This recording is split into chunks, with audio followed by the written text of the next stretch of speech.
Next, we're going to study the principles of design, and we're going to start off by folding our paper, and I'm going to show you how in this video.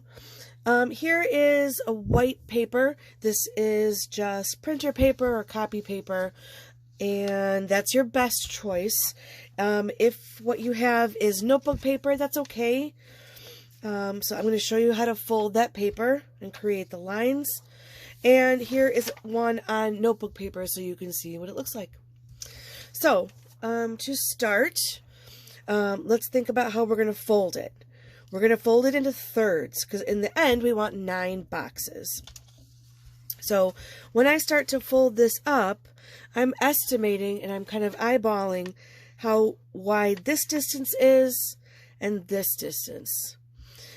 If you are a very particular person and you would like to use a ruler for exact measurements, I will put those numbers in the description.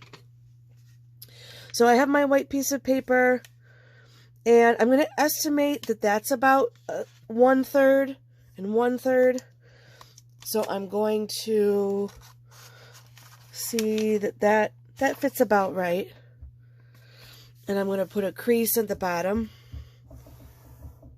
And then I'm going to bring the top down. Take your time, do this carefully. You may need a second try. So then you've got your paper folded into thirds. Then we're going to fold it into itself like a book, and then we'll be done. So when I'm folding it here, I'm looking to see that this width is about the same as this width. That looks about right. I'm going to adjust it back. I always check it before I actually crease it, so I'm just kind of folding it to see. Yeah, that looks about right. It might be a hair off. Don't worry about it.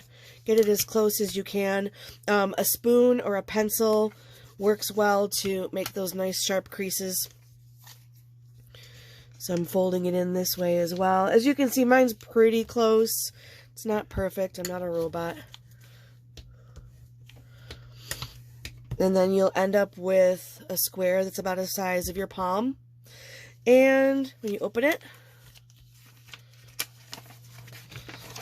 we have 9 boxes. Because they're a little bit hard to see, because they're just creases, this is the end result. I went over my lines with a Sharpie, just so you could see it. Where you choose to put your title is up to you. I put mine here in the center of this one, but I put mine up in the corner of this one. Honestly, pick one. It doesn't matter, because then we still have 8 boxes to do the principles. That will be our next step, and I'll see you then.